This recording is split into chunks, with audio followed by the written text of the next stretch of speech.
Now, it is World Humanitarian Day on Sunday, an event which pays tribute to international aid workers who risk their lives around the world. Events have already been taking place, including one here in London yesterday, which focused on the mental health needs of those who dedicate their lives to helping others.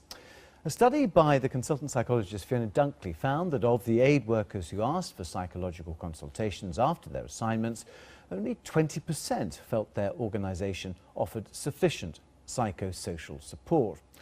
Found that 30% of aid workers reported symptoms of PTSD, post-traumatic stress disorder. The study also highlights that the risk of sexual violent crime to aid workers has increased by 25% over the past 2 years, and that the risk of kidnapping and hostage-taking increased by 33% over the past 3 years. Well, with me now is the Global Affairs analyst Michael Bociurkiw, who's a former spokesman for both the Organisation for Security and Operation in Europe and UNICEF. Hello, we have met actually in conflict zones in Ukraine, for example. Are you saying, or is this report saying, that charities and organisations are simply not doing enough for the people who are on the front line? Absolutely, they're not doing enough. Even big organisations like the ICRC, who have implemented things like hotlines and time off, counsellors, people there say, you actually have to beg for time off. And, you know, we have a situation in this industry, and don't forget that there are more conflicts happening. They're happening with more intensity. They're more deadly. But people tend to hop from disaster to disaster without any time off, and that creates added stress there. But can these organisations realistically employ people and have the funds to employ enough people if people are going to need all this time off at the end?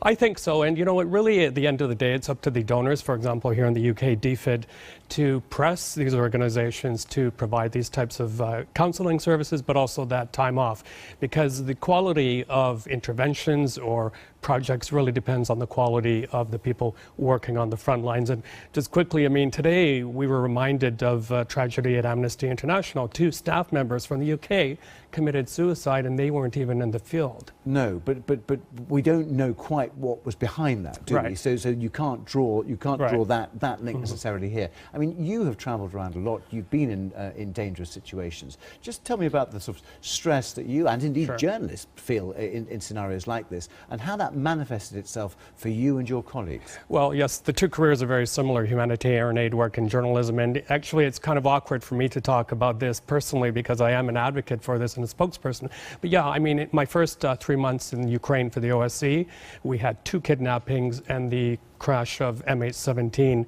And I guess for me as a spokesperson, it's a bit different because I let everything out, it doesn't fester inside, but yet it was very, very difficult. And the other thing that happened, by the way, is that we often got attacked by Russian trolls.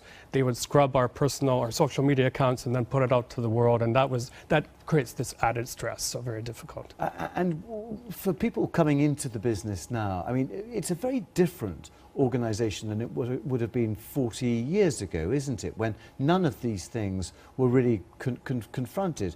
And then people seem to get through. I mean, there is a school of thought, isn't there, which is saying, actually, if you're going to become an aid worker, that is your job. It sort of goes with the territory.